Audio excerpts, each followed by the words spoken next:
popular day that we thought we should revive the Business Solutions Hub and make it a 4-part series so that we can give each and every organization or entity that form part of the Business Solutions Hub at the annual Buy Local Summit Expo the opportunity to rebroadcast their message, so to speak, but also then to be available for businesses to ask questions and interact and engage. And that's exactly what we are doing today. So for all the delegates that are online, please do be interactive. Post on, if you've got any comments, do post them on the chat. But very importantly, for the questions, please post them in the Q&A box. And throughout today, we will have a look at your questions, post them to the speakers so that you can get answers. So we really do encourage you to have a very interactive session with us today. Just to also remind you, today is the third session. The final one, the fourth one, will take place next week, 19th of May, also between 10 and 12, but look out for those registrations so that you can join us for the fourth and final edition of the Business Solutions Hub for 2022. So I think we've made these sessions quite compact so that they're not too long and we don't keep you out of business for too long, so that you can be part, so that you can join in and really reach out to the entities today. So I'm going to just give you some sense of what the program will look like. So after this introduction, very short and sweet, we'll then cross over to the South African Revenue Services. We'll have a presentation from two of our colleagues there, and I'll introduce you shortly, followed by Harambee, the Youth Employment Accelerator, and Ms. Marie-Louise Vanston will be participating. And then we've got 2 video recordings, one from SEDA and then one from merSeta today, followed by then the Q&A session. So without further ado, if you have any questions, please do post them on the Q&A box, And I would like to now welcome Mr. Sanele Kunene from SARS. Mr. Sanele is the Senior Manager from the SARS SMME segment, and followed by Mr. Fani Rakosa. And Mr. Fani is the Operations Manager for Taxpayer Engagement from Gauteng South at SARS. Colleagues, welcome, and please do unmute yourself and put your videos on. I'm going to keep quite a strict eye on the time. And once you've reached your time limit, I shall put my video back on and then hand it over to you. But just to give our delegates just one more final welcome to the Proudly South African Business Solutions Hub, the 3rd edition today. Thank you. Bonnie, over to you, sir. Thank you, Janine. And a very good morning to all fellow panelists who are joining us this morning. Janine, please allow me to welcome all the participants and all our online audience who have graced this occasion today. Janine, it is quite a privilege for me to be joining this session. I come some way with this session long before the pre-COVID days. And let me hasten to, express my gratitude that I'm back on this platform and extend, a very collegial, warm welcome to Proudly South African representative and everyone that is joining us this morning. And I'm quite glad that you could all join us today, and indeed excited about today's session. As Janine has mentioned, my name is Fani Rakosa. I'm the Operations Manager for Taxpayer Engagement in Gauteng South, or responsible for Gauteng South, based in Alberton. Unfortunately, my fellow colleague, Mr. Sanele Kunene, would not be able to join us this morning. He has unfortunately taken ill, and we wish him quite a speedy recovery. Janine, let me begin by saying that the South African Revenue Service, or to give some background, it's the Nation Tax Collecting and Revenue Authority that is responsible for the collection of all revenue that is due to the state.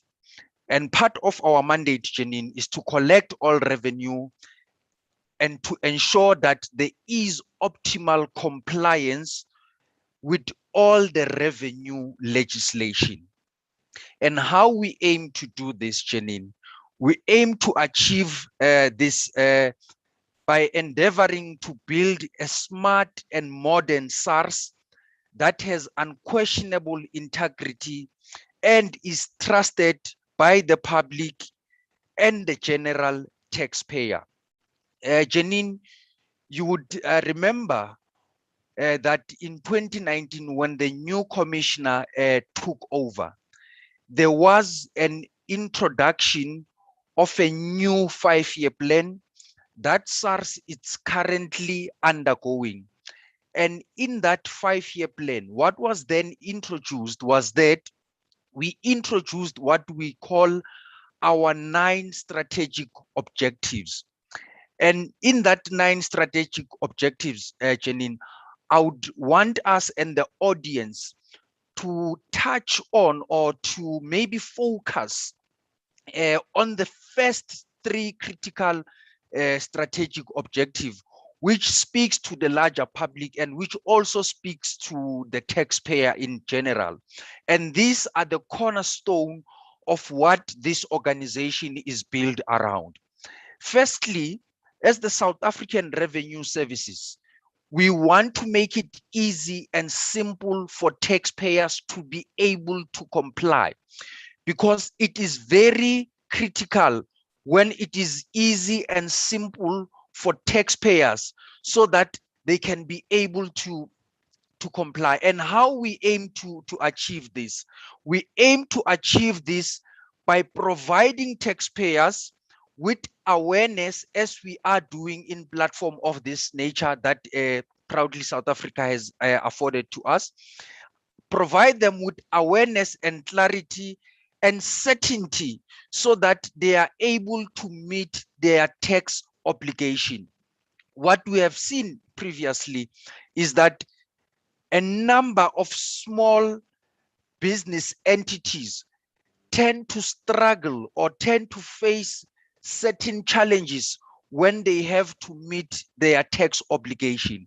So as part of this strategic objective number 1, as SARS, we have undertaken to make it easy for taxpayers and to make it simple for them to meet their tax obligation.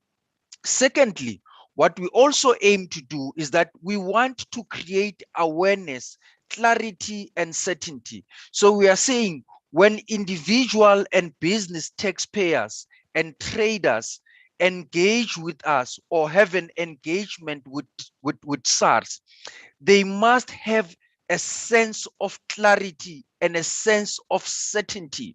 So that means when individuals or taxpayers and traders approach SARS, there must be certainty about matters that they are engaging SARS on. So this is one, or this is the other objective that we have endeavored to undertake as an organization. However, there is another leg on the third principle or on the third objective, which is to make it hard for those who does not wish to comply. So we are saying to taxpayers, as the South African Revenue Service, it is our obligation to make it easy for you to comply and to create an awareness and clarity and a certain environment or certainty in the environment so that you are able to comply.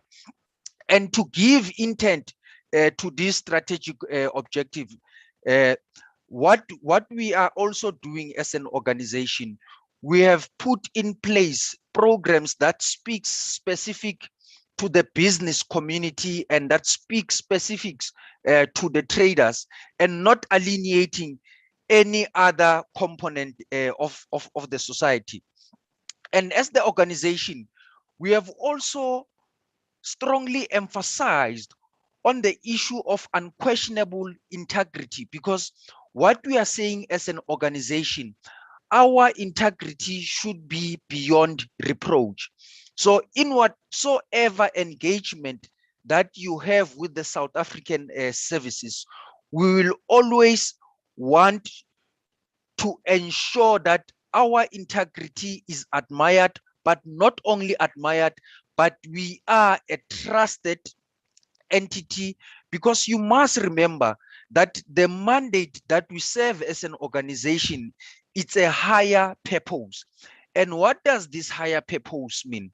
This higher purpose means that as the South African Revenue Services, and through the collection of revenue, we want South Africa to be a working and a functional state.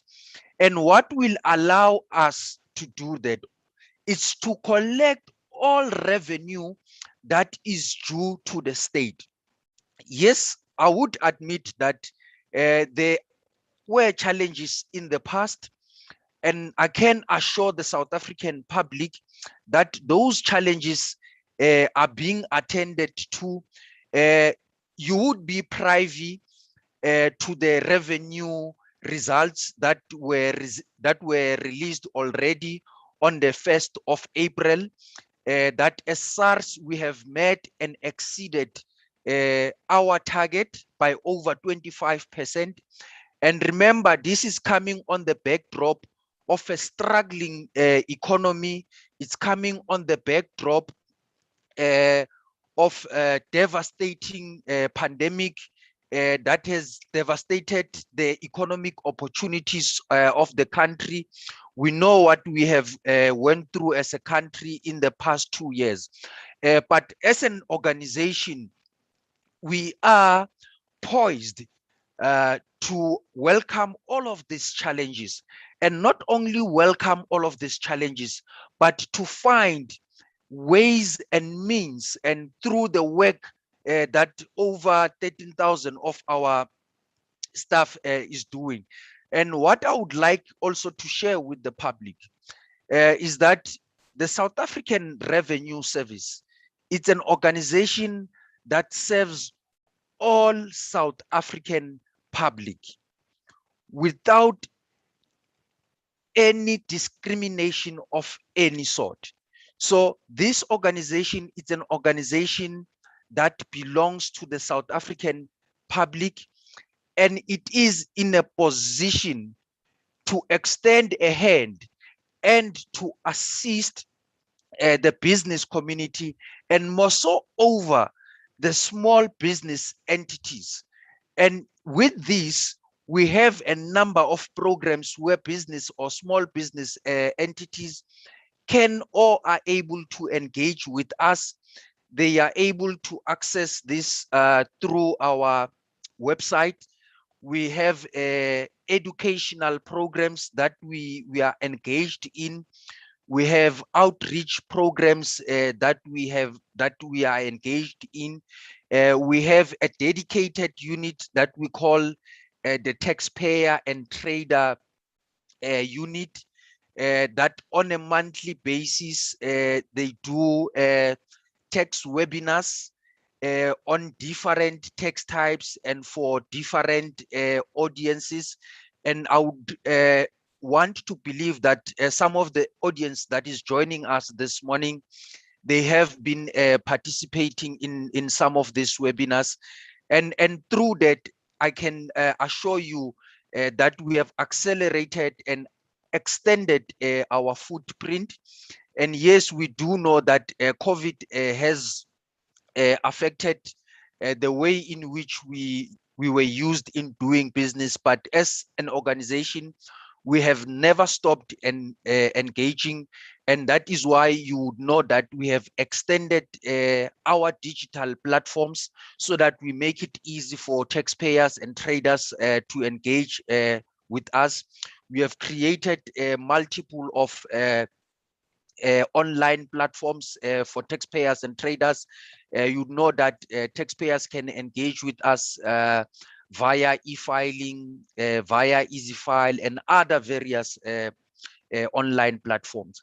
And with that, and in conclusion, what I would like to share with our participants and our online audience today is that as the South African Revenue Business, we are open for business, and we want to ensure that we close the tax gap. And in closing the tax gap, we collect as much revenue that is due to the state. And why this is critical?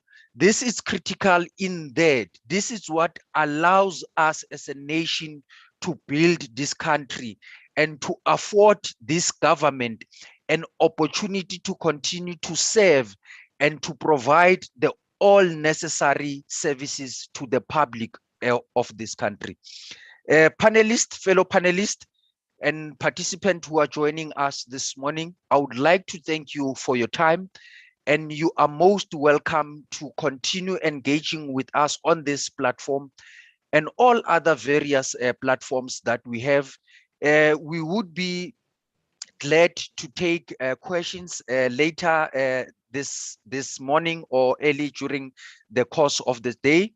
And I wish you well during this session, and thank you very much. Mr. Fani Rakosa, thank you so much for your contribution today, sir. Really appreciate that. One thing about SARS is that they always walk the talk, and I know a lot of the time when we see you in your uniform, they're locally made, and you really do walk the proudly South African buy local message. You are a living, breathing example of that, and thank you so much for your contribution today. Thank you. Before I continue, maybe I just want to join some of the dots.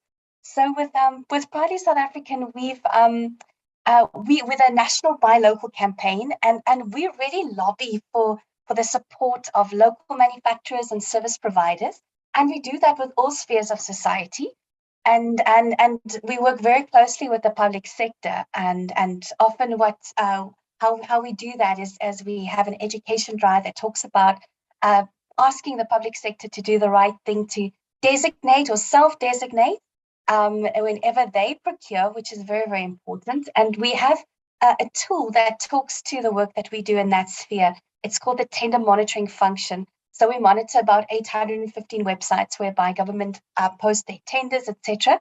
We extract these tenders, we forward it on to the DTIC to manage the local content requirements, and then we also forward that on to our member companies.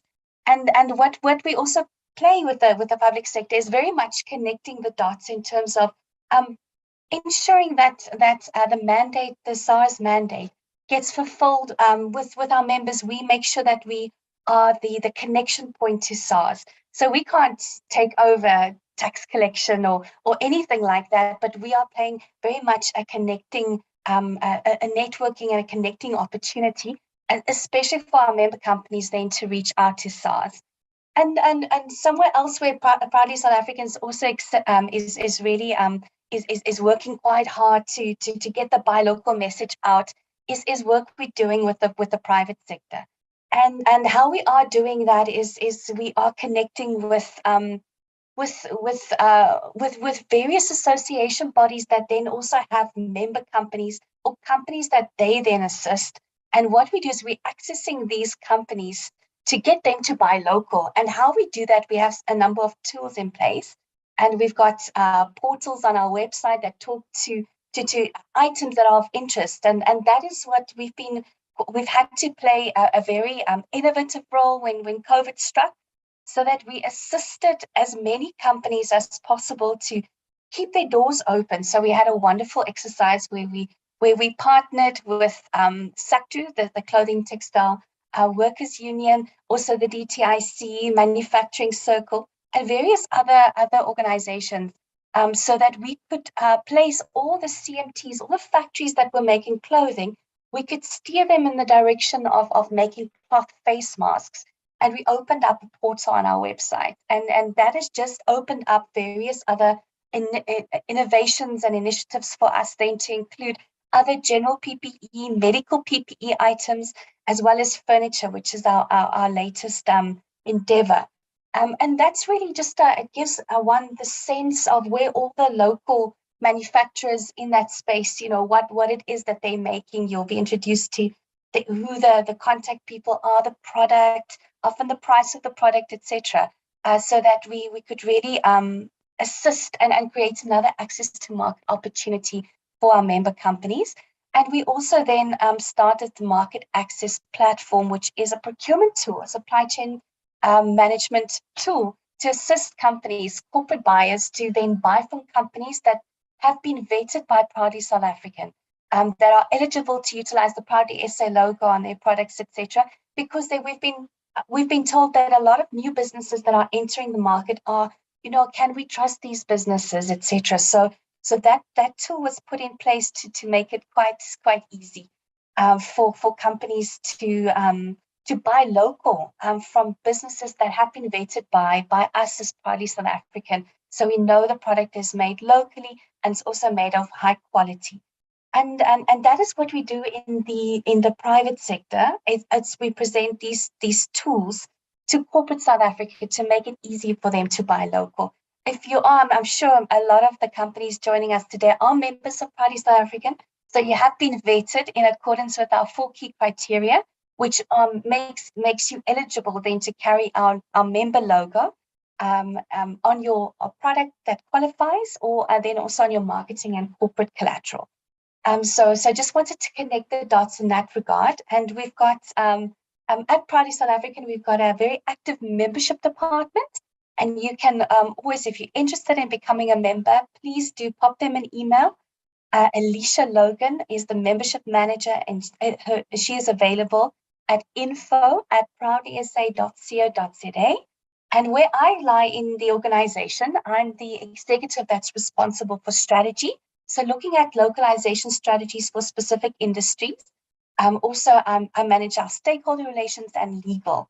And that's where I fall into the pool. And then we've also got a wonderful marketing department that puts our events together.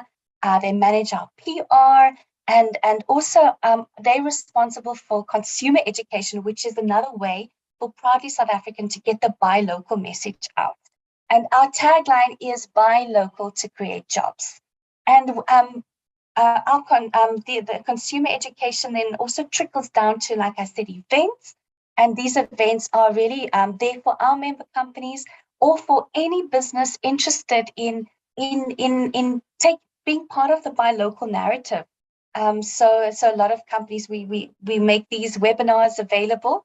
So after we've had our time together today, you'll find this on YouTube. This recording of today will be on YouTube, so that we can just really provide businesses with additional tools to make it easy for them to do the right thing, to operate, to buy local, so that we keep the greater pool of the finances, the resources within the country, so that businesses can flourish and create jobs, and also contribute to people's lifestyles, feeding the hungry, because as Fanny had mentioned, the pandemic really hit us hard.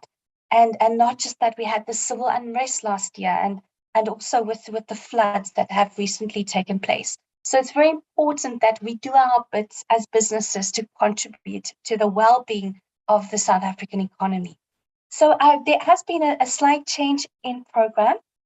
I want to introduce to you now Ms. Renee Rodmeyer from Harambee. And where we also fit in with Harambee, it's one of those wonderful, it's the Youth Employment Accelerator, but they've got phenomenal programs in place, really that hones in on specific industries within where youth can contribute. And I really look forward to handing over to you now, Renee, if you could just to showcase yourself, put your video on, and I look forward to handing over and give you really a hearty welcome. It's really wonderful to work with Harambee, and really looking forward to your contribution this morning. Over to you. Thank you. Thank you so much, Neil, and good morning, everyone. So, like you said, I'm Renee Radmeyer. I am based in Cape Town at Harambee Youth Employment Accelerator. I'm a business development manager, and I lead a team of project managers in what is traditionally known as the client services space, public sector, government partners, and civil society. And really just leading them with the various, how we're able to assist and maximize the talent that we have within the SAD sector. Thank you. I do believe that we have a video that we're going to be playing, and I'm happy to answer any questions thereafter as well.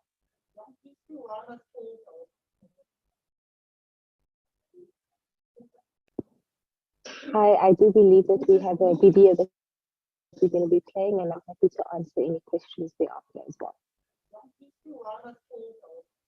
Team, we can play. South Africa has the highest rate of youth I do believe that we have a video that every year, over 1 million young people leave school and try to find work.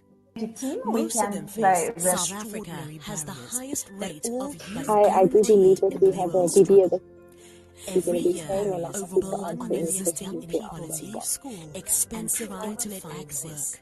Lack of social play. South Africa has the highest rate of youth I do believe that we have a video that every year, over 1 million young people leave school and expensive internet access. Outright lack of social play. South Africa has and if they are lucky enough to I do believe that we have a video that usually short-term offered over 1 million young people often leaving them as expensive internet access. Outright lack of social play. South Africa has and if they are lucky enough to I do believe that we have a video that usually short-term offered over 1 million young people often leaving them as expensive internet access. Outright lack of social South Africa has and if they are lucky enough to sorry, apologies everybody, we have a technical glitch.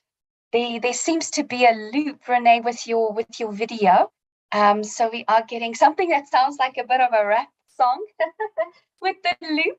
I wondered, technical, can you keep Renee on mute for us? And can we just try that video again? And apologies, colleagues, for this delay, but let's try the video again from scratch. Because I wondered, technical, can you keep Renee on mute for us? And can we just try that video again? And apologies, colleagues, for this delay, but let's try the video again from scratch. Because I wondered, technical, can you keep Renee on mute for us? And can we just try that video again? And apologies, colleagues, for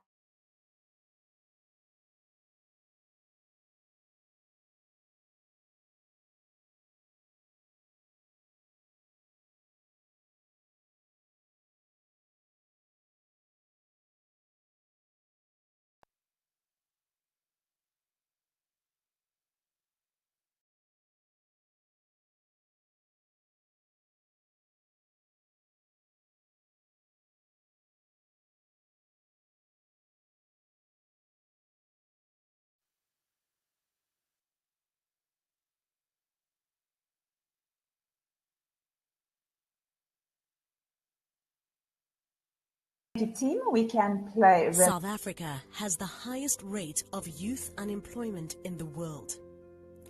Every year, over 1 million young people leave school and try to find work.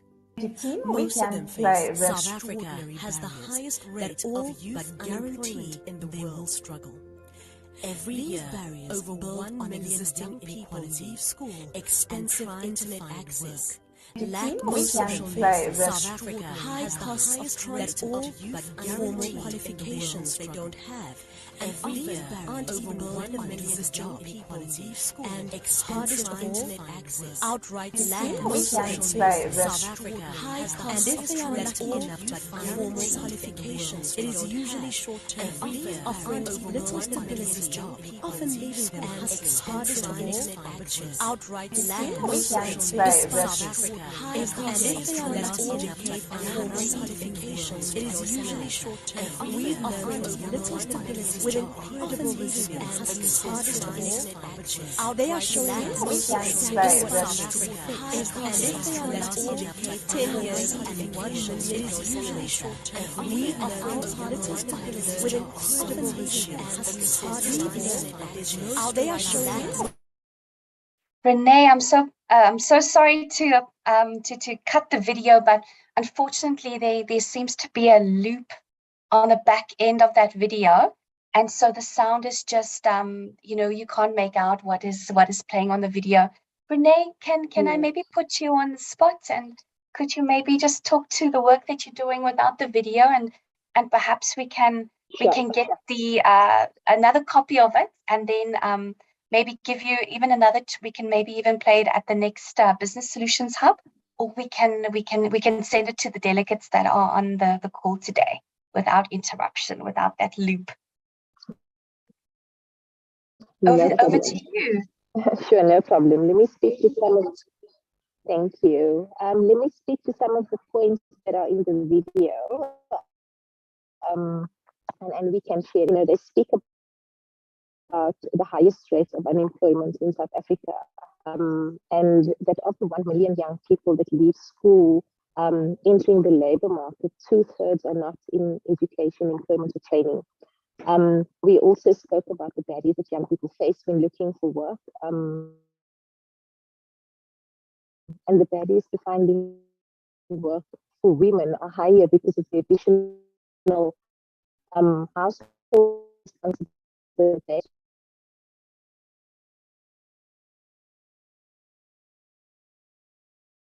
Less to look, and some of the other challenges that we've got. So has accelerated the willingness to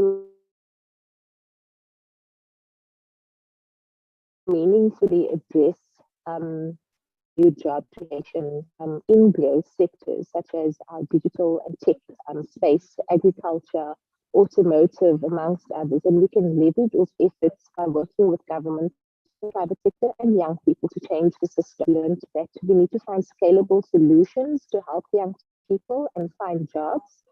And for the next 10 years, we'll be focusing on removing, the systemic barriers for young people by creating more jobs that are accessible and visible to young people. And what's important to remember is that we have to keep the young person at the center of what we do. We have to be partnership-driven to build solutions for others. And how do we do all of this? We do it with software management. And we do it through a platform called SA Youth. And the platform was officially launched on the 16th of June last year by President Cyril Ramaphosa. And SA Youth is essentially a network of networks, and the objective of the network is to assist young people by keeping them connected and motivated, and giving them access and visibility to learning and earning opportunities. There are 2 access points to the SA Youth platform where young people and employers can join for free. Young people join the Mobi platform, which is a zero-rated, data-free platform where they create a profile for themselves, and they'll then have access to these jobs that they otherwise wouldn't have been able to see previously. Employers, on the other hand, can join the self-service partner network platform and post their job vacancies. And what happens in the back end of this platform is that algorithms uses the data points from the young person and matches them to jobs with a consideration for the requirements of the role. So when a young person logs onto their profile on the Mobi platform, they'll have jobs on their homepage that is recommended to them that they've been able to apply for. And employers will have access to these work seekers that have applied to their jobs and will be able to shortlist with most suitable candidates. At the moment, we've got a network of about 3.1 million work seekers, and this platform promotes inclusivity, visibility of jobs, and fairness throughout the recruitment process. And lastly, just to reiterate that the use of the SA Youth platform is free for both our clients as well as work seekers, and we are then able to share the links with you if you would like to join as well. And happy to host additional sessions if need be after this. Thank you.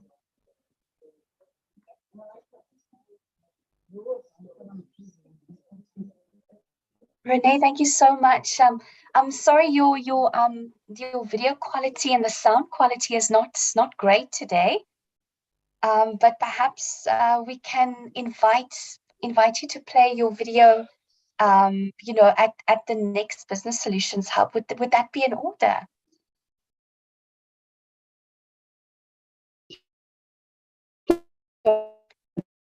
Shame, Renee, you are breaking up. No problem. Thank you. Okay, fantastic. Thank you so much. We can also just double check to see if we can still correct the technical issue, but I've been told it might not be possible today. So we'll have you back, and we will give you an opportunity to play your video, and then we can also facilitate Q&As, which we can still do, possibly written, because the sound quality is unfortunately has deteriorated even more. So apologies to you and our delegates also on the call. Sure. But thank you so much, Renee, for your contribution and support. I'm sorry. But we'll I have you can't back. get a better spot. Shame. Thank you so much. And I'm gonna move swiftly on now. Thank you, Renee. We're going to be hearing from the Small Enterprise Development Agency, SEDA. They have a pre-recorded message for the Business Solutions Hub today. And if I can ask our technical team to play their insert now. We're going to be hearing from the Small Enterprise Development Agency, SEDA. They have a pre-recorded message for the Business Solutions Hub today. And if I can ask our technical team to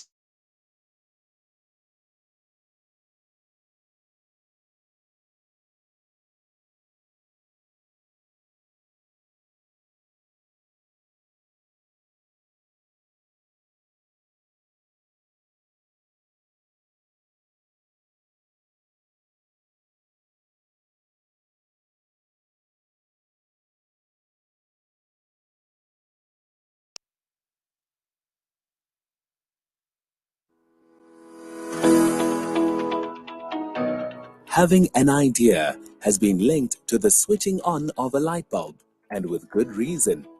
At SEDA, we believe in the illuminating power of great ideas and the difference they can make if the people having an idea has been linked to the switching on of a light bulb to forge them into reality.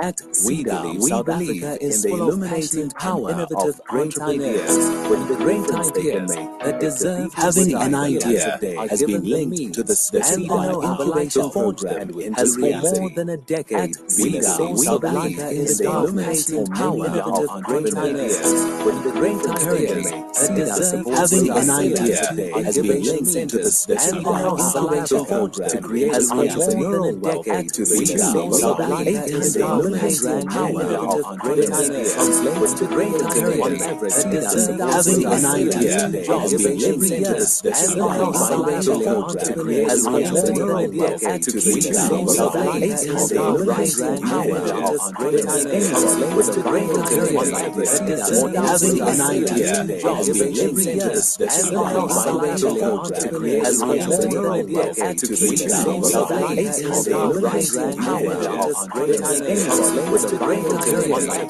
deserve having an idea has been linked to the switching on incubation program. Hello, everybody. It's really a great disappointment that we are experiencing these technical difficulties, but it seems that our videos are on a loop. So you are hearing sort of a double sound on the actual video. So profuse apologies. Our technical team is trying their best to sort out the hassles so that we can play hopefully Harambee's video, as well as our video from SEDA, and then also merSeta again. So I did allude to you earlier that the work that we're doing is very much influencing the public sector to buy local, but also the private sector to do the right thing and buy local. And we introduced two tools to you, our portals on our website, and then the market access platform, which I alluded to you a little bit earlier. If you have any questions or want to know more information about these, please do drop us a line. It's info@proudlysa.co.za. And then I would like to play you a video, and this contributes and talks to the work we're doing in the consumer education space. So it gives the analogy of a soccer match, and we call it's game time Mzansi. And it's really a call to South Africans to buy local, make sure that buying local is a lifestyle choice. And it just showcases that everything we use on a daily basis, you always have the option to make the local, buy local decision. So I'm going to cross my fingers now and hope that the video that I'll play you now, which is our ad, does translate onto the platform today. And again, profuse apologies for all of the technical difficulties we are experiencing today.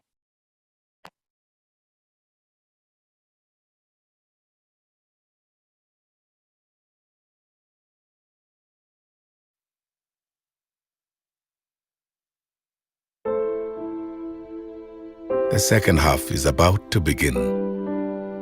We need to change the scoreboard.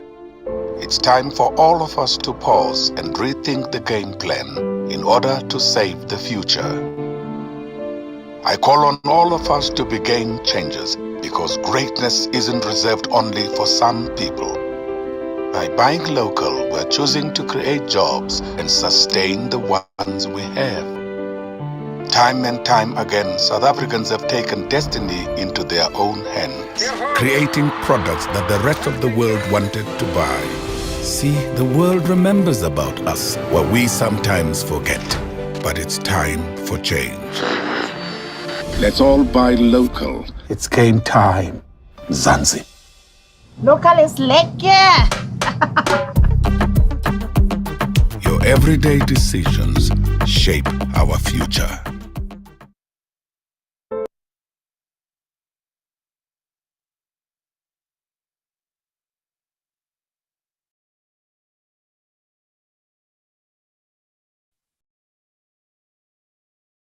Colleagues, that was It's Game Time Mzansi ad that we played for you. It was on television in 2020. It made its debut.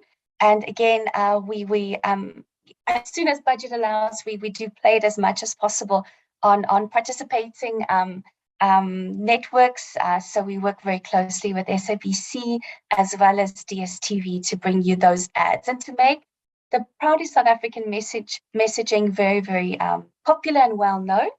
Our technical team is still working on the video issues, but I would like to also share with you the second part to the It's Game Time Mzansi. We were in a wonderful position to bring together our member companies, so large companies, small companies. We introduced the concept of buying local as a lifestyle choice.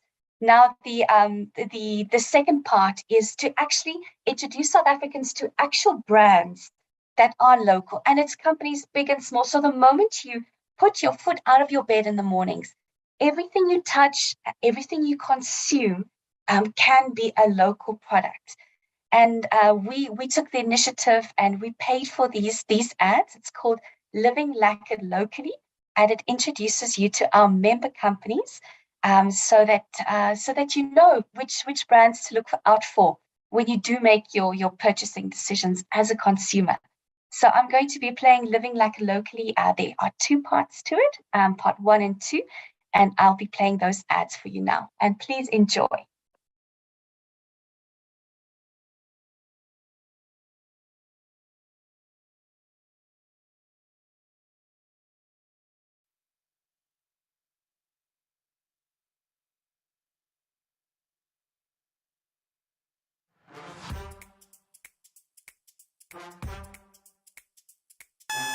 It's morning already.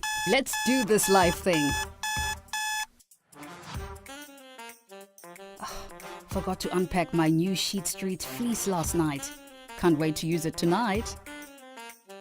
Every time I step into the bathroom, it lightens up my morning because everything is locally made. Now for the hard part, choosing what to wear. Will it be an outfit from Plus Fab today? Or maybe an outfit from Chepa with drip sneakers? Tsepo needs to start polishing his own shoes now. I mean, he's in grade 3. Okay, 15 minutes left. Now for a good cup of coffee to get me ready for the day. Make your choice. Buy local to create jobs.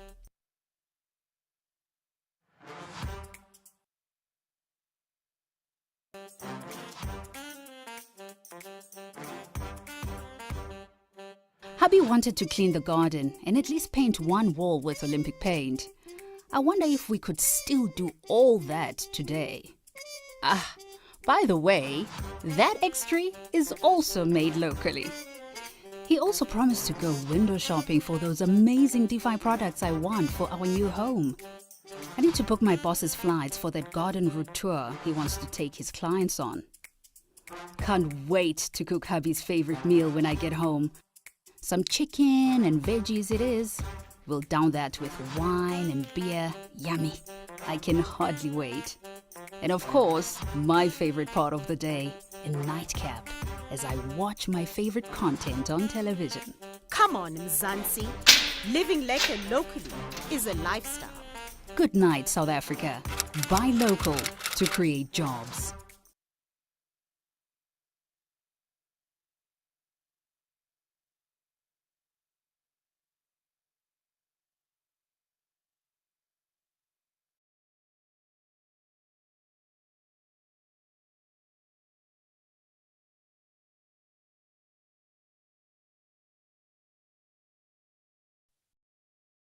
Colleagues, earlier I did mention the market access platform, which is it's a new innovation that we are sharing with the private sector to make it easier for them to buy local. And I think it's an opportune moment to play you the video that takes you through the market access platform, something we're very, very proud of. So please, I'm going to switch over now whilst we finalize the other presentations.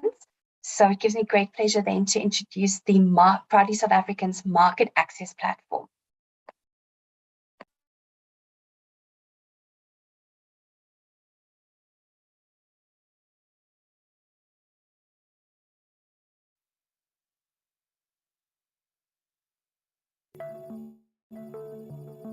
Large companies operating in South Africa recognize the long-term strategic benefit of current legislation focusing on transformation and corporates' responsibility to localize supply chains beyond philanthropic reasons and to comply with the legislation. Corporates are increasingly investing in enterprise and supply development initiatives. However, a number of challenges remain. Finding vetted manufacturers according to local content requirements at acceptable industry standard levels of quality with the capacity to keep up with demand required from large organizations.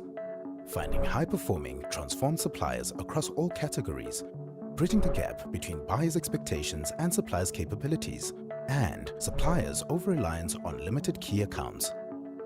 Searching for suppliers is a key step in the procurement process. The suppliers need to meet the company's expectations regarding cost, capacity, quality, deadline, as well as performance. Introducing Market Access Platform, your preferred portal to source localized and transformed suppliers.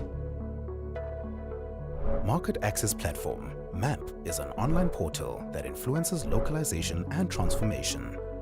It enables corporates to refer, find, and rate vetted high-performing transformed suppliers, local service providers, and manufacturers across industries, thereby creating market access for suppliers while mitigating the risks associated with sourcing from unfamiliar companies.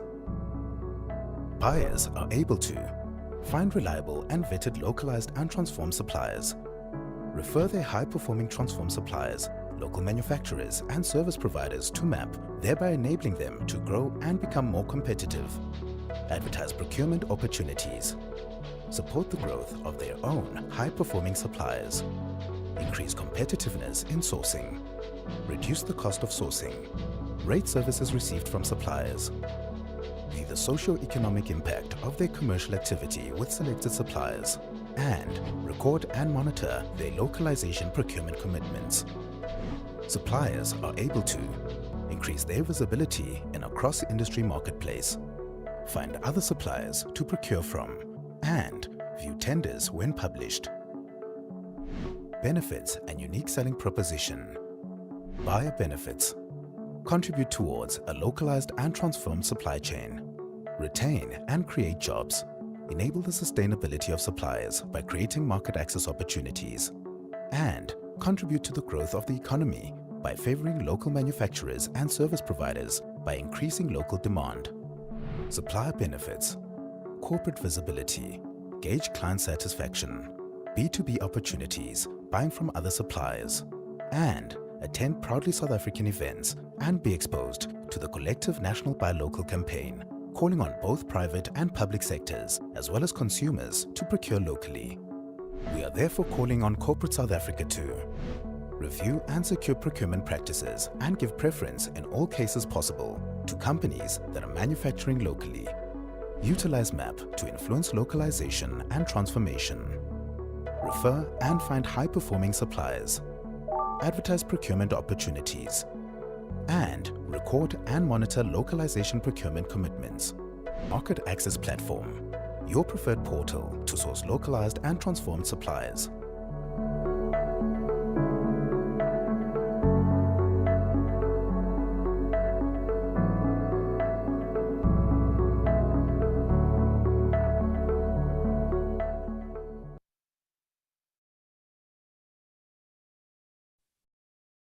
That was just a taste of Proudly South African's market access platform, something we have rolled out for the private sector to buy local, to make it easy for them to buy local. I'm very glad to have Renee on the line. Renee, we are going to play your video a little bit later. Our team is working to try and get the technical issues sorted out, but we think we are fine at the moment. So I would like to hand over now to our technical team and request that they please play the video insert for SEDA. Thank you so much. Over to you, technical.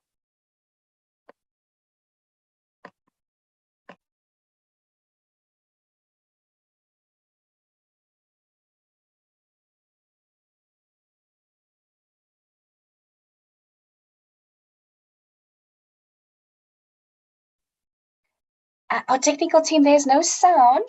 Can you share your sound with us? Please stop the video and retry, please. And the know-how to forge them into reality.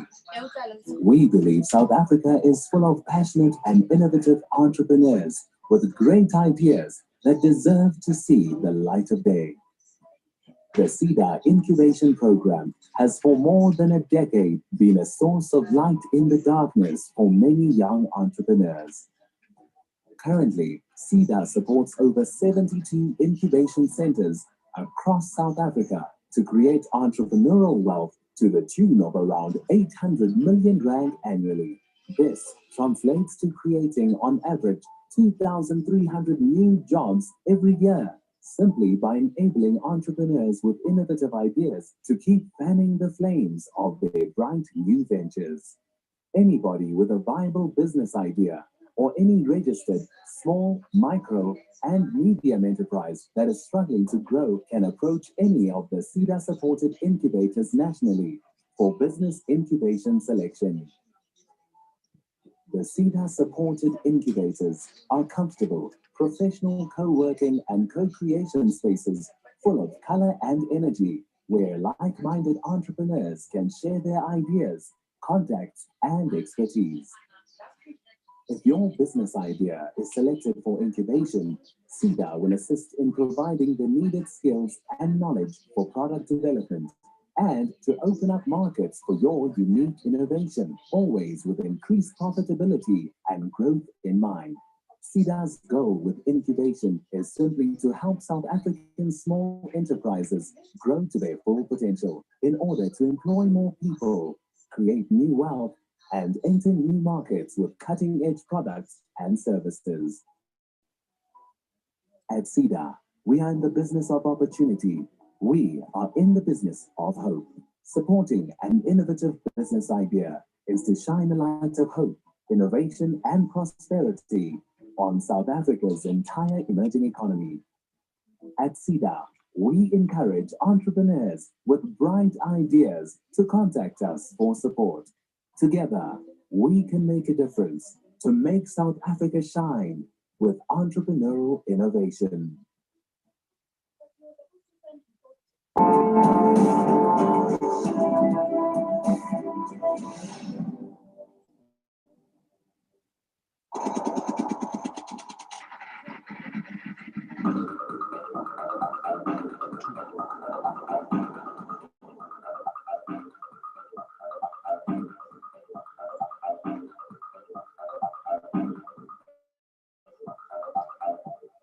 The Small Enterprise Development Agency, better known as SEDA, supports and promotes small enterprises to ensure their growth and sustainability.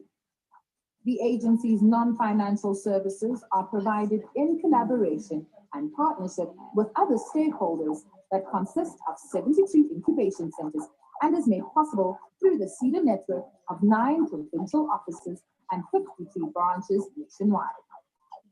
SEDA's goal is to ensure the growth of the small enterprise sector in order to increase its contribution to sustainable and equitable social and economic development, employment, and wealth creation.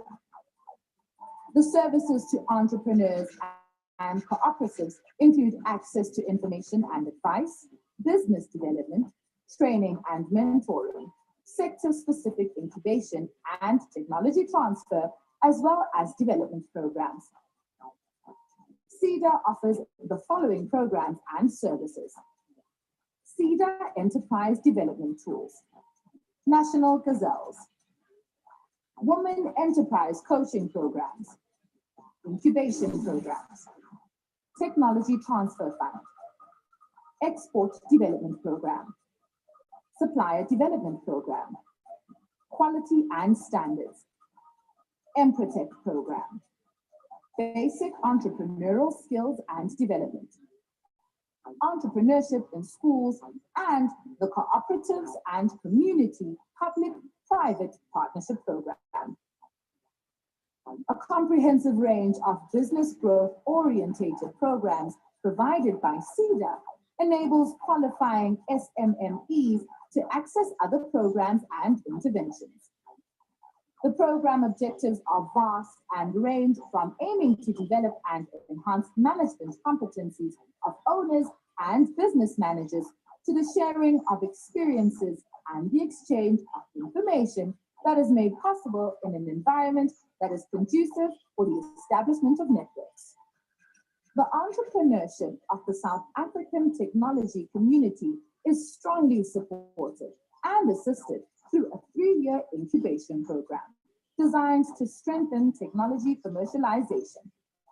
Projects like the Export Development Program are aimed at developing and generating export-ready small enterprises that are globally competitive and able to grow markets both locally and internationally. Strengthening the performance of supplier firms and enabling them to acquire the skills and capabilities required to make them globally competitive is the aim of the Supplier Development Program. Benefits and advantages are made known to the buying firm and the supplier. This in turn benefits the economy. There are programs that ensure that small businesses have access to quality control and assessment processes. The Empretech program is based on a unique Harvard University methodology, focusing on behavioral approaches to entrepreneurship. The program develops personal entrepreneurial competencies, PECs, such as opportunity seeking, persistence, goal setting, risk taking, fulfilling commitments, planning, etc. for participants, while the DBSD program is aimed at the transfer of basic business skills to micro business owners and informal traders. Small businesses are a backbone of the country's economy, and as envisaged in the National Development Plan, the sector will enable government to address key challenges of inequality, unemployment, and poverty through growth and development of small businesses and cooperatives.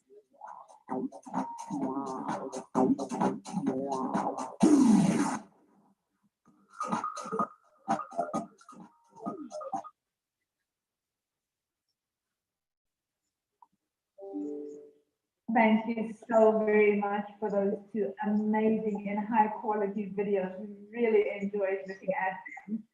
But without further ado, the floor is yours since you still have a presentation to do. Please take it away. Thank you so much, Paul, and good afternoon to everybody that is online this afternoon. As already introduced, my name is Colin Michelle, and I am the Acting Executive Manager for the SEDA Technology Program.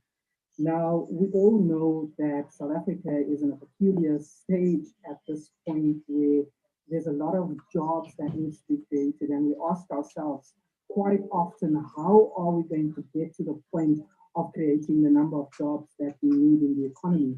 And I think one of those things is the National Development Plan 2030 speaks about 11 million jobs that should be created, and 90% of those jobs should be created within small businesses.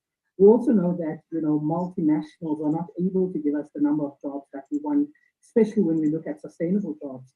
And that is why organizations such as the Small Enterprise Development Agency and agencies that is similar to SEDA is so important within the entrepreneurial ecosystem, because it is through them that we are able then to create those kind of jobs within small businesses, because also we know small businesses are at least contributing between 55 and 65% to GDP of South Africa.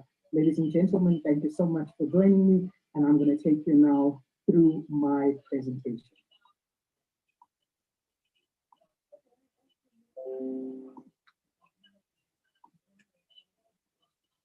So having said that, as I've already indicated, SEDA is the Small Enterprise Development Agency. We are an agency of the Department of Small Business Development, and we were established in 2004 through an act of Parliament. Now, the outline of my presentation this afternoon is I'm going to look at the general statistics of the South African SMME sector.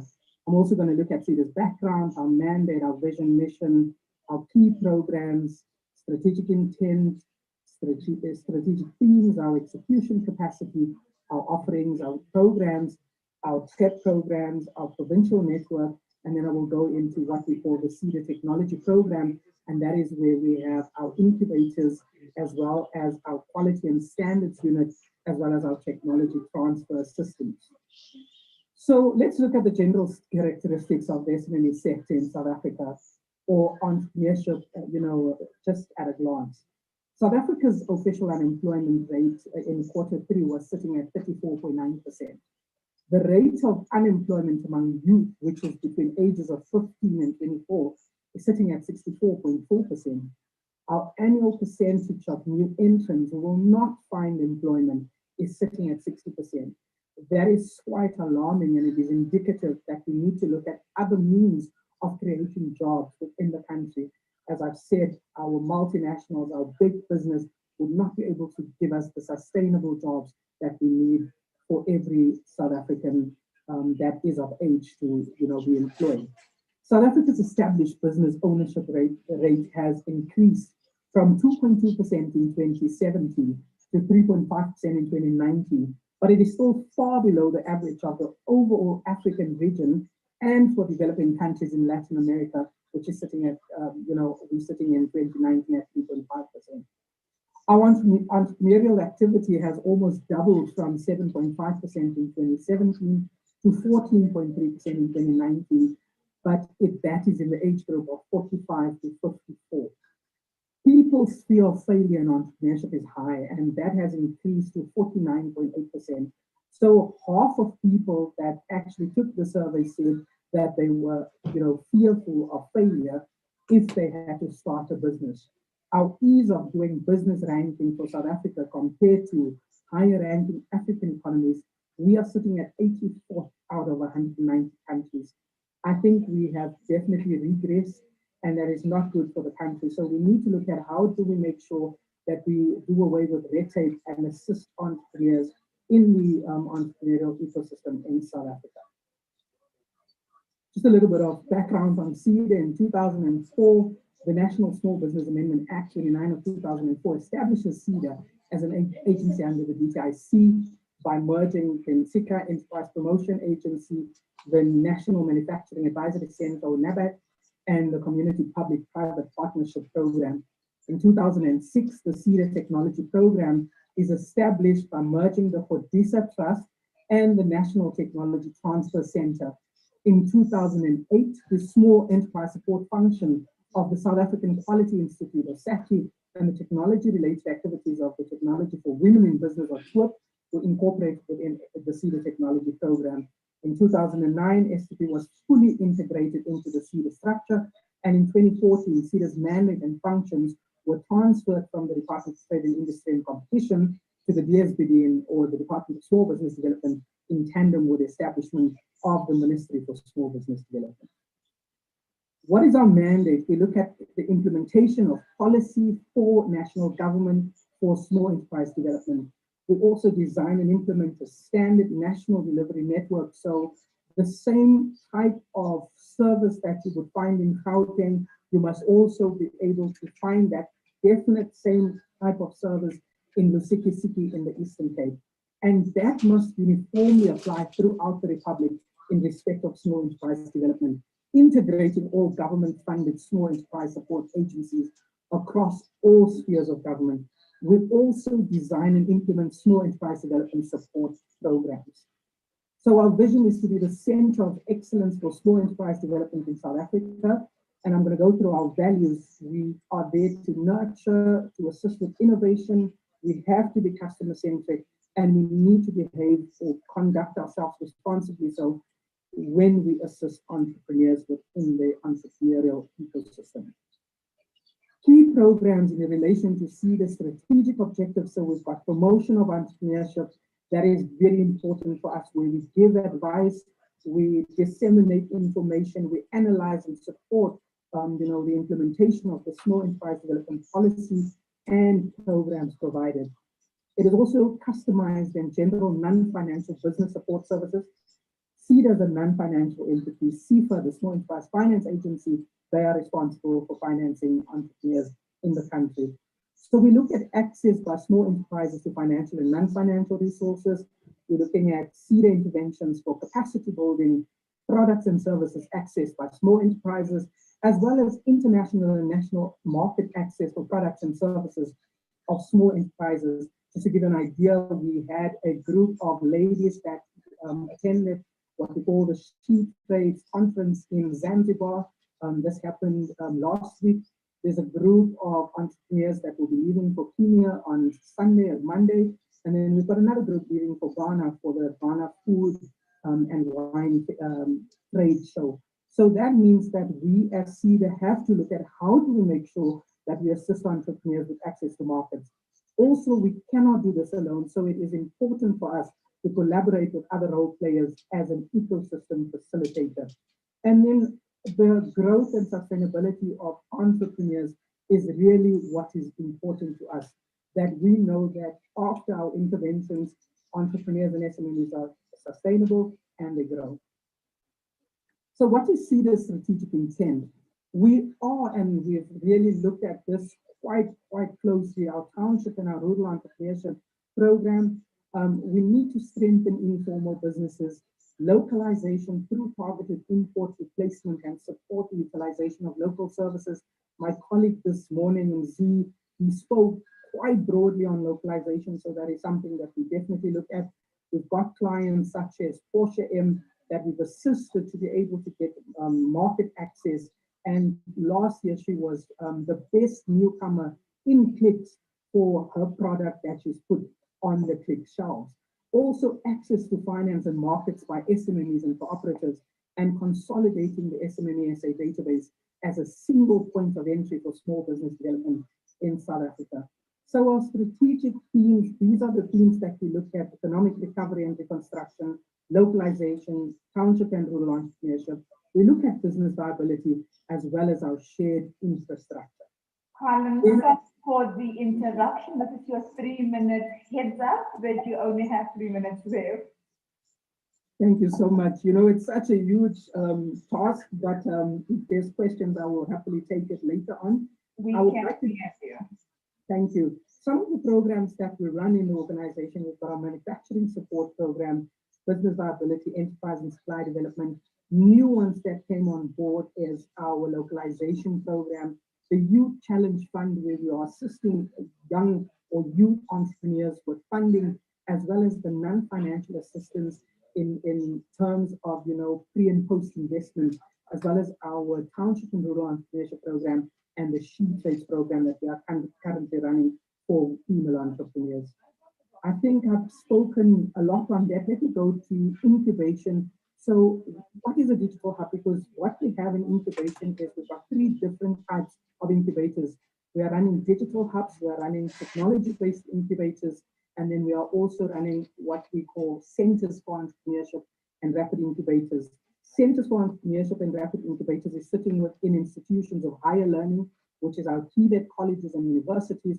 And that is really to create a platform where students would be able to go into entrepreneurship and they could become, employers at the end. Our digital hubs is a cluster of technology, digital media and tech startups and companies. It aims to foster an atmosphere of creativity. So we are focusing a lot on this because it is also there to develop technology solutions across all 9 for our tech verticals.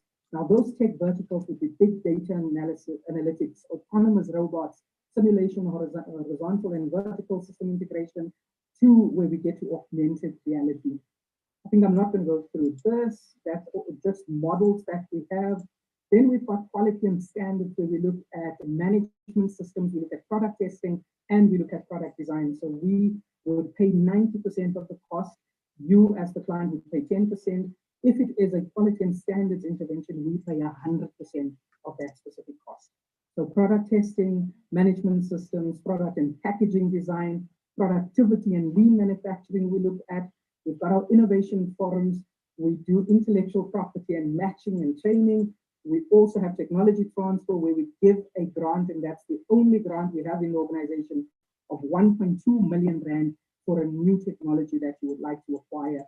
That you don't have to pay back, up to 1.2 million rand. It's opening in April of this year because that would be the start of our new financial year. We also have pitching for funding that we will also have a call for. You will see a lot of that coming through. And here we've got prizes that you can win as well as an entrepreneur. So please be on the watch out for this, as it could potentially assist you in terms of your business. And these are just photos of some of the centers that we've launched now in the last couple of months. And that is the end of my story. Everything that I've explained now, all in the slide. And if someone can explain this to me, I will give you a handstand. Thank you so much.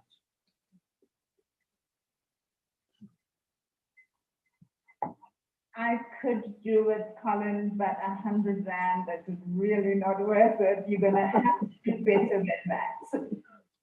I guess so. Thank you so very much. I would never have imagined that you could have finished that presentation in the allotted time. Thank you for respecting the time. We couldn't forget it. Thank you so much. If there are any questions, can we have them emailed to you, in fact? Absolutely. And I am going to in your email address in here, and the delegates can get in contact with you directly. Thank you. Thank you for taking the time, and thank you for your effort and preparation, Colin.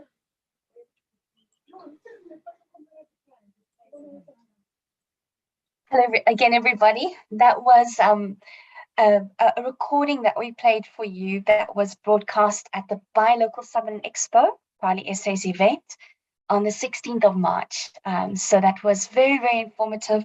SEDA has amazing programs in place, everything from exciting things to providing, very importantly, market access to deserving companies that have been put through their programs, and are very, very proud of Portia M, who's doing so well in Clicks, a member company of Proudly South African also.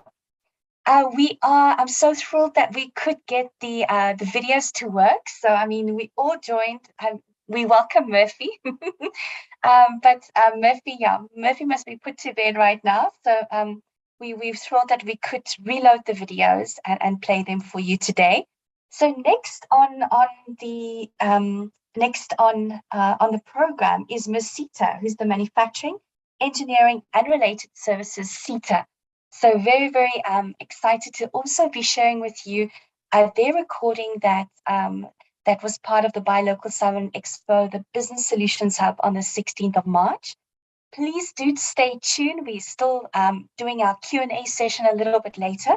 So with us will be Fani and Renee, and also we'll be playing Renee's video for you after this merSeta video. So please do stay tuned and enjoy the video. Thank you.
Thank you so very much for that video. Thank you, Sipeko. We really appreciate the time and effort it has taken to do this video. If you could please switch on. There we go. Didn't need that. Sorry, back to the camera and your mic, please. And we will ask you to please expand on that video so that our delegates can then prepare questions and engage you in that way. The floor is yours. All right, greetings to everyone. It is an honor to be invited and be part of this. And just to expand on the video that has been shown, I think it's very important to just mention a little bit about the merSeta and how we are involved in closing the skills gap in the industry in terms of manufacturing and engineering and related services. We are directed by the sector skills plan that we receive from the research that is done from within our industry in terms of when the companies submit their WSPs, the Workplace Skills Plan. There are certain questions that we ask the companies to do and tell us about themselves in terms of the gaps that are identified in the workspace. And from that information, then we are able to compile our sector skills plan and the areas of focus within the industry. And I think that plays a vital role in terms of facilitating a relevant training that will be meaningful to the industry and try to make the businesses sustainable for a very much long term.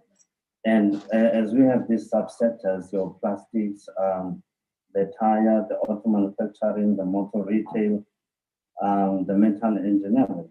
So in all these subsectors, that's where we facilitate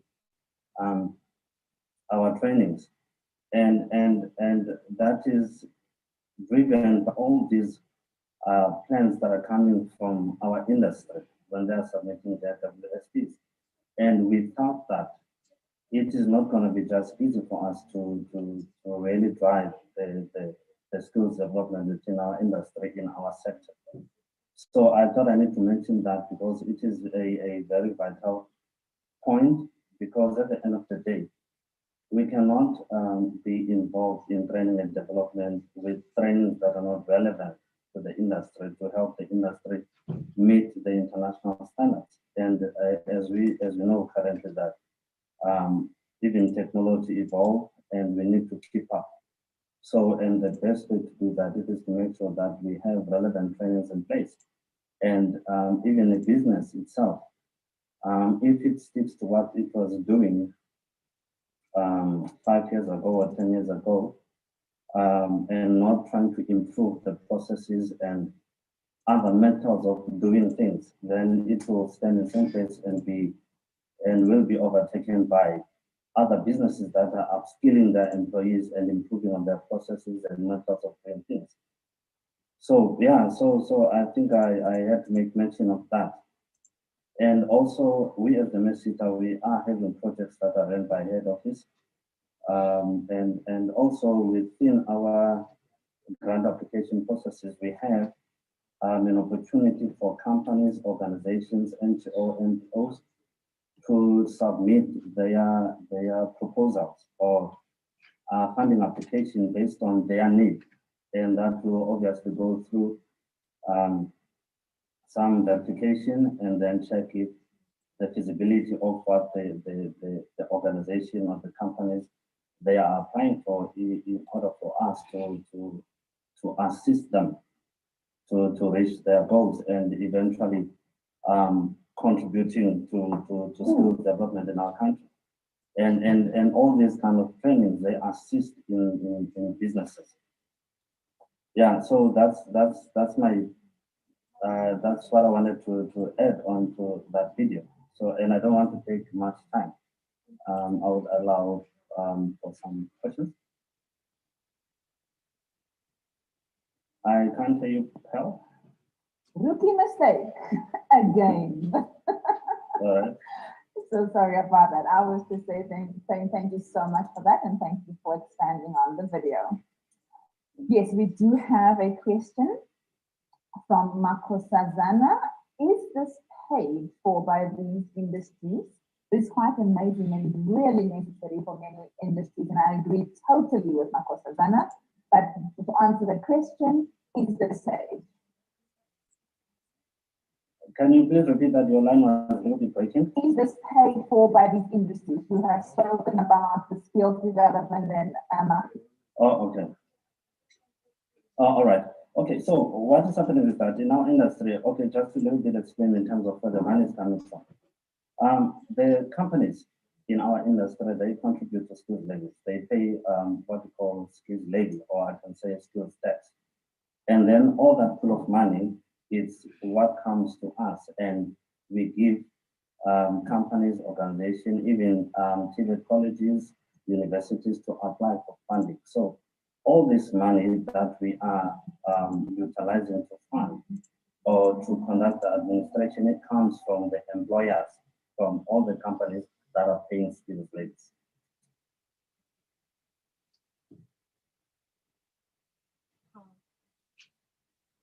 You are muted.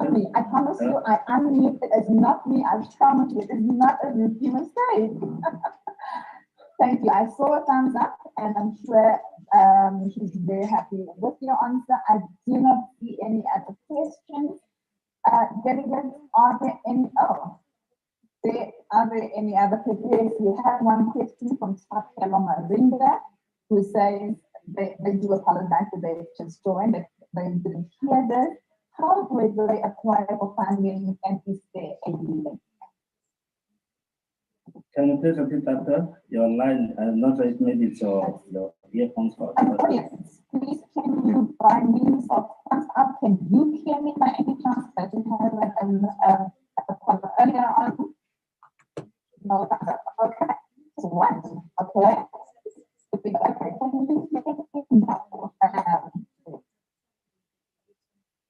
There's some distortions in the sound, but are you asking if they are asking how to apply? For funding, correct. For funding. All right. Okay. So to apply for funding, an entity or an organization need to be registered. Need to be a registered organization. If, for example, we talk about NPO, NGO, or a registered company, so it must be registered and they must be active and in good terms with SARS. Okay, and then they must register on our system NSDMS. And if maybe I can share with you the address where they need to go to in order to register on our system. And then once they are registered, they will be required to upload the banking details, which will be the letter from the bank and the letter from the company confirming same banking details, because that is where the funding is going to be made. However, all of that, it will go verification, because we need to verify where this money is going to go, if this banking details, they belong to this organization or this company. And then once they are registered, then they will decide what is it that they want to apply for as a company or as an organization.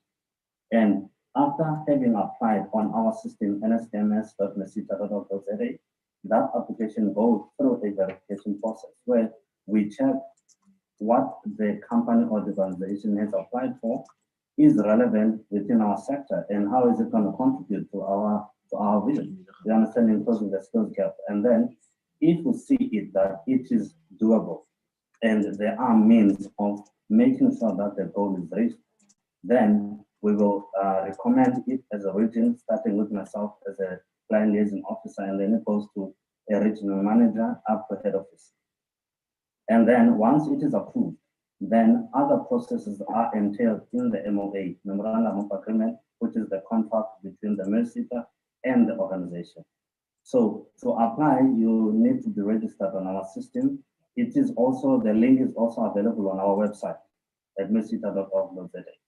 So the link is also available there. And another thing is, for us now in the Western Cape, we also, I believe the other regions are also doing it. We normally have sessions where we name them SDF forums, where we capacitate companies, the TVET colleges, in terms of our processes and how to apply and what to apply for, and also try to guide them along those routes. So there are sessions that we are having to try and inform our region, and we most of the time we make sure that we try almost we have it every quarter. Siseko, thank you. Are you able to hear me now? Yes, I can hear you. Okay, great. So it's not breaking anymore. No, there's a little bit of distortion, but I can hear you. Okay. It's better now than before. Thank you. Thank you very much. And thank you for answering. And I did see thumbs up, so I'm sure that the fellow has been answered. Thank you. There are no questions any longer. I don't see any more. Thank you for taking the time to come and do this. We really did enjoy the presentation. Thank you. All right, you're welcome. Oh, a link. What's so important asking the link that you had spoken about earlier on? Could you type it in the discuss tab, please? Okay, I will do so. Thank you very much. And while Siseko is doing that, thank you, Delegate. Thank you very much to Siseko Sithole from merSeta, who participated at our Business Solutions Hub at the annual Buy Local Southern Expo that took place in March. I'm very thrilled, Renee, you're still with us. Our technical team has reloaded your video. So I'm sure it is in order and it will be working. May I just request that, Renee, when you do come in, that you maybe keep your video off, because I know the signal is not so good where you're based, but we look forward to then playing your video. And I'm going to be handing over to our technical team. And just for our delegates, if you have any questions for Renee or Fani, I ask that you please pop them in the Q&A box for us now. Thank you so much, technical team. Over to you.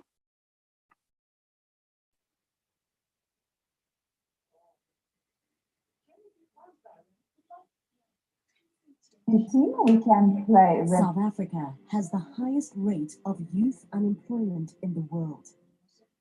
Every year, over 1 million young people leave school and try to find work. Most of them face extraordinary barriers that all but guarantee they will struggle. These barriers build on existing inequality, expensive internet access, lack of social networks, high costs of transport, formal qualifications they don't have and often aren't even relevant for the job. And hardest of all, outright scams that exploit them. And if they are lucky enough to find something, it is usually short-term, offering little stability, often leaving them hustling for the next opportunity. Despite this, every day for the last decade at Harambee Youth Employment Accelerator, we've learned from young people with incredible resilience and resourcefulness. They are showing us exactly what needs to be fixed and how.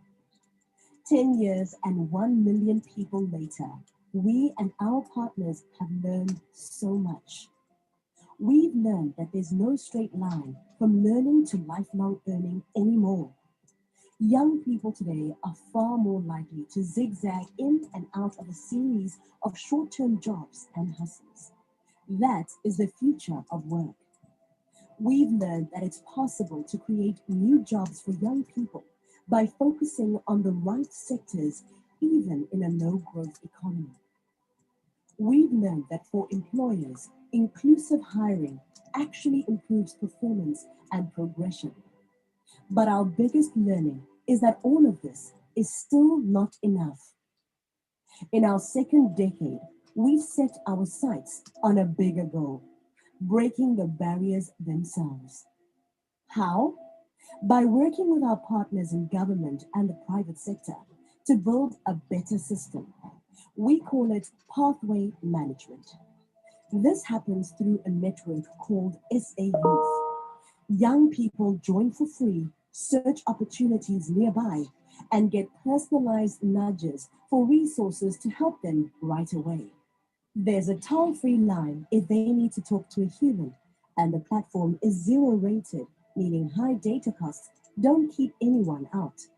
Pathway management helps young people gain work experience and grow their income, which allows businesses to grow and societies to thrive. But it's not just about a platform. SA Youth is about getting government leaders, business executives, and civil society champions to work together to give young people one place to go for opportunities and support. It is a promise to keep young people inside of a network designed to work for them, even when they lose a job or fall out of training or further education. That's what we mean by designing the system around the young person. In the next 5 years, we will grow this platform to support 3 million young South Africans entering the workforce for the first time and deliver 1 million jobs and work experiences to them. In the following 5 years, we will triple this impact. Together, we can build a growing economy and a society that works, powered by the potential of young people. It's the future of work in South Africa, and it's an African solution for the rest of the world.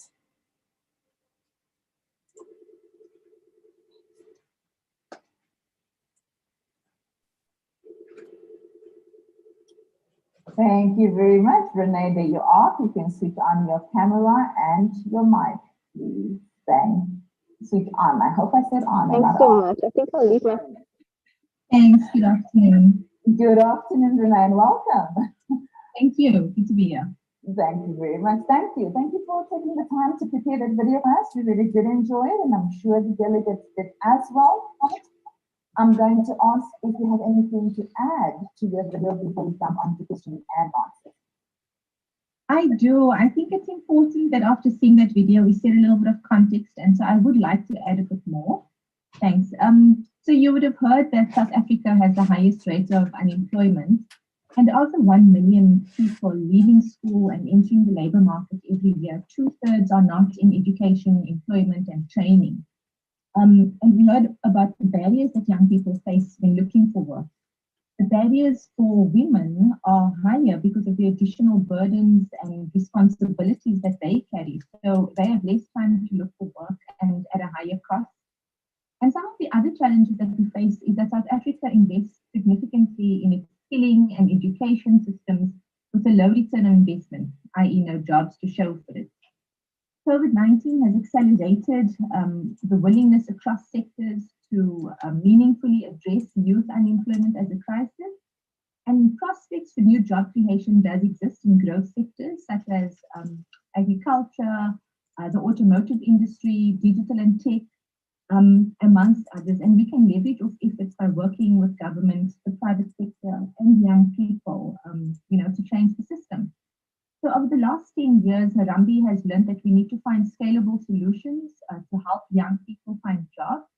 And so for the next 10 years, we will be focusing on removing the systemic barriers for young people by creating more jobs that are accessible and visible to young people. And what's important to remember is that we have to keep the young person at the center of what we do. We need to commit to inclusive hiring, and we need to look for where the jobs are. We have to be partnership driven to build solutions for others. And so how do we do all of this? We build better systems, and we call it pathway management, as you would have heard in the video. And we do this through a platform called SA Youth. The platform was officially launched on the 16th of June last year by President Cyril Ramaphosa. And SA Youth is essentially a network of networks, and the objective of the network is to assist young people by keeping them connected, motivated, and helping them to get access to jobs and learning opportunities. The platform has 2 access points where young people and partners are able to join for free.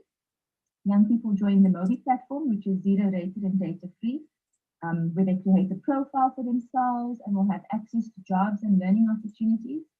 And employers can join the self-service partner network platform and post their job ads.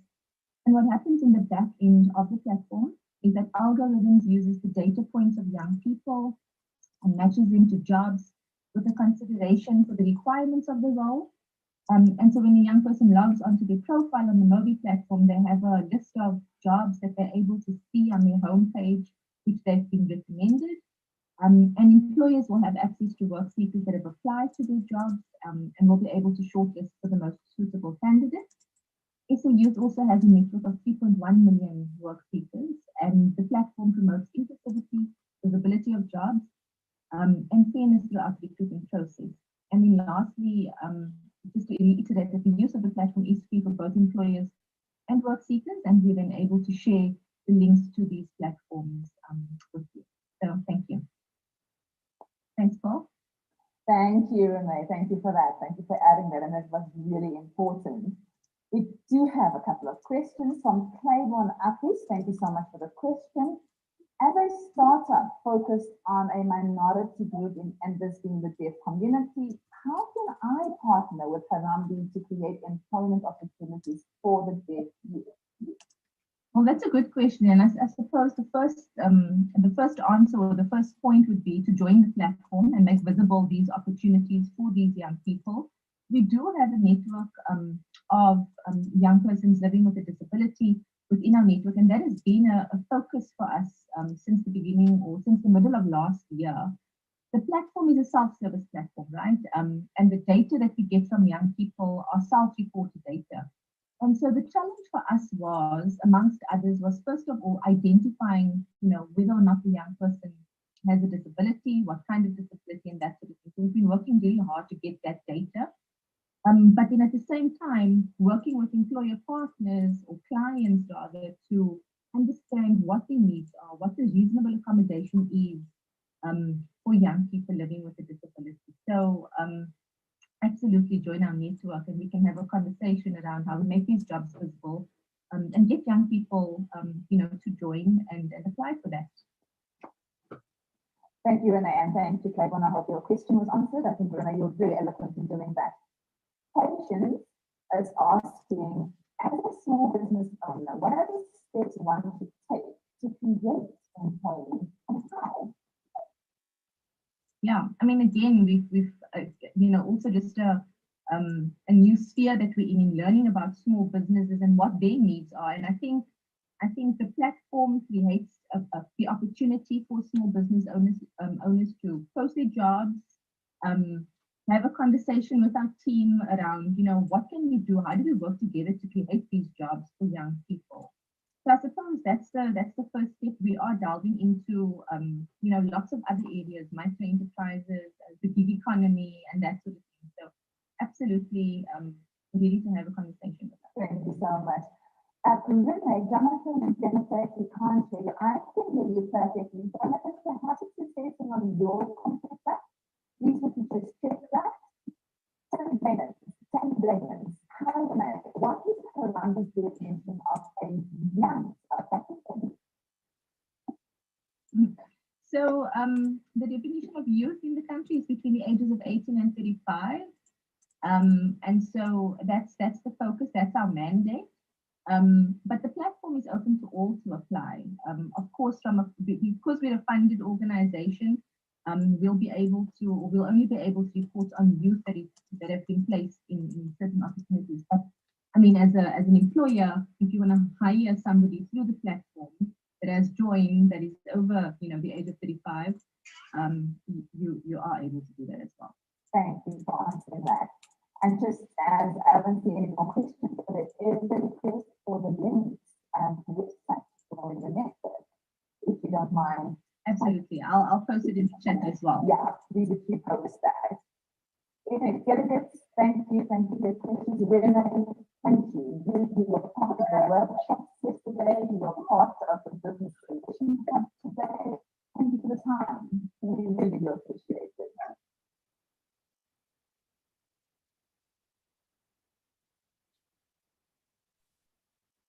I want to invite Renee. Renee, is there anything you'd like to add to the video that we just saw that played at the Buy Local Summit and Expo? Perhaps you could just unmute and add if you'd like. Thanks, Janine. Just want to check if you're able to hear me. Yes, thank you so much. Can hear you loud and clearly. Thank you. Perfect, thanks. Well, no, I mean, I think the recording has pretty much summed it up in relation to the video, and has set some good context around the work we do, where we headed. We do have a couple of additional videos on YouTube if anybody wants to view it, and I can share the links with you as well, just in terms of our systems change and scale story, you know, and where we headed. I mean, other than that, no, and nothing additional to add, and just to say, if there is anybody on this call, any partners that are wanting to join the SA Youth Network, we're very happy to have that conversation and go into a little demo of just, you know, practically how the platform works and how they're able to navigate. But thank you. Wonderful. And how can the delegates get hold of you, Renee, to become part of SA Youth? Yeah, absolutely. So we've got an info@SA Youth email address. So it's info@sayouth.org.za. Wonderful. Thank you so much. And I'm glad that Murphy went to bed, that we could play your video. Yeah. I'm so thrilled. Thank you. Thank you so much also for your patience. I'm going to just... Thank you. Thanks a lot. Thank you. Any of our delegates, if you have any questions, we are in the process of wrapping up. Just to say thank you so much to our speakers today. Some are with us in spirit by recordings. So thank you to SEDA, specifically to Colin Leshoux, as well as to Seko Sitole from merSeta. Thank you so much for availing the videos again and being part of our third Business Solutions Hub. And then to our speakers who are live in the room, Mr. Fanny Rakosa and Renee Rademeyer. Fanny, is there anything you'd like to add before we say goodbye today to our delegates?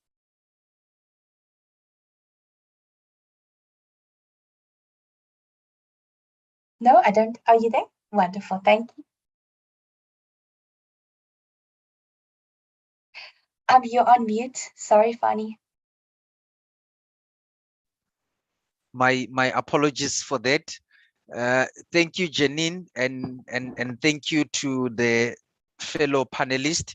But moreover, I would like to thank the participants who managed to join us for this session today. What I would like to emphasize as as a point of exit, we would like to to sincerely thank proudly South Africa, because over the past 5 years they have supported our compliance model. They have supported our efforts and the program to actually encourage taxpayers and traders on voluntary compliance. And indeed, it is true, Janine, and to the public, that after each session of this nature, we normally get an influx of taxpayers or businesses who would want to approach SARS regarding their compliance status, and a variety of other tax related issues. So that goes a long way to say that there is a meaningful impact in the work that you are doing, and in the collaboration that you bringing us in, because after this session we'll be inundated with calls, inundated with emails and office visits to say, I was at the expo, or I attended the session, I met so and so at the session, and would you kindly help us? Or we've been struggling for the past few years with our tax related matters, and how can you be of assistance? And we hope that this relationship continues, and SARS is always at the service of the taxpayers. Thank you, Jenny. Thank you so much, Fanny. And before you go, is how can our delegates reach you? What is the best mechanism to use? The best mechanism to use, it's via the email address, because as and when we do receive email address, then we are able to look into the matters. If it's matters that needs to be escalated, we do that. If it's matters where I can avail agents and consultants to help, we also can do that. But it's easier when they send us an email, and they also send us, when they send an email, they also send us the nature of the challenges that they have, so that we know exactly what we need to do and how we need to assist them. Wonderful. Can you share with us the email address? Okay, I can clearly do so. I think I'm not able to access my screen now. However, I'm not sure. Can I send it on the chat box? Yes, that's perfect. Okay, I will surely do that right away, Jenny. So I think voluntary compliance is the way to go. Absolutely, absolutely. Sure, it gives you a sound sleep at night, I think. That's the peace. No, you've done the right thing. If you have done the right thing and you have complied, you have no reason to have sleepless nights. Wonderful. And if you are having sleepless nights, please be in contact with us and see how best we can assist you. Wonderful. No, thank you so much. I'm sure that the delegates on the call will definitely heed that call and that olive branch that you're extending to them. Thank you so much, sir. Thank you very much. Thank you very much. And that brings us then to the end of the third Business Solutions Hub. Please do join us next week on the 19th of May for the fourth installment, where we're going to bring you more entities and organizations that can assist you looking at pertinent issues facing business today, all to make it easy, to make operations smoothly, and for you to do the right thing. And perhaps there is something you've had on your mind, or there's been a question that you've had unanswered for the longest of time. We've had immense success with these sessions today. I see there is a Q&A. I think that might be Fanny's email address. Oh, here we go, from Leboga. Colleagues, let's go through this email. How can young people be assisted with regards to understand the purpose of how to run your business locally, especially for those who can't have access for internet, social media platforms, to get enough information to comply or to do the right things when running their own business? Take, for example, when you check on social media, many youth create their own clothes branding, I take it. Like they start printing caps, hoodies, t-shirts, and so forth, but they end up giving up during the journey as they lack information or marketing strategies. Can you advise on that? Maybe Proudly South African and relevant stakeholders will do open or face-to-face workshop and meet with hustlers, especially in rural areas. Lebogang, thank you so much for that question. That is a very, very relevant question. From a Proudly South African perspective, we are pride ourselves as being the market access partner for our member companies. So I'd really like you to encourage our businesses to join the Buy Local campaign. If you are speaking on your own behalf, please do join us. You may contact us at info@proudlysa.co.za. That's info@proudlysa.co.za. We do have a number of platforms in place that you can enlist your products, services, so that when we do go knocking, that businesses know about you. They know you've been vetted in accordance with our 4 key criteria, which is local content, it's quality. We also check that you look after the your employees, so you abide by fair labor practices, and also that you are looking after the environment when you operate. And so we actually actively go and look for opportunities for our members to pitch to various companies. We've got a wonderful relationship with the Franchise Association, also with the Tourism Business Council, and we actually did put it up to the banks, to make sure that they buy only locally made furniture, as well as uniforms. So there are a number of procurement opportunities that we go hunting for our member companies. So please do join the campaign. We're also launching our new website, so there'll be a wonderful page dedicated to our member companies. We have an online store called RSA Made, and that is proving to be very popular. And we are looking for a number of other online opportunities then to also assist our member companies. I wonder perhaps, Renee, for that youth question, that youth element, is there anything that you're doing in that space, in the clothing, textile, footwear, leather space? You could maybe just share with us before we sign off today.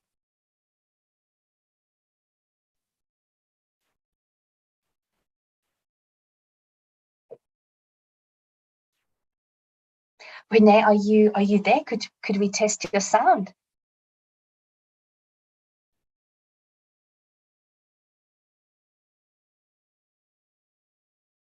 Renee, do you want to give it one more try? I think you are trying, but we're not hearing you.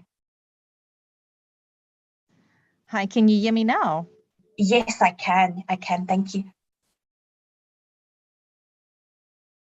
Great. So just from a so to answer the question, we are doing work with different partners in the clothing textile industry space. And then just from a young people starting their own business or knowing how to have the skill to continue running their business, we do have a piece of work that we're working on called our Hustle content, some of which is available on our Mobi platform. In cases where young people, don't have connectivity in the areas that they stay in or are not able to access it, we are in the process of sort of finalizing a package that we are able to share with organizations in communities, sort of a train-the-trainer model. They are then able to hold workshops and with those young people with that particular content if they don't already have. So we do collaborate with organizations in the communities to see what they have. We don't want to sort of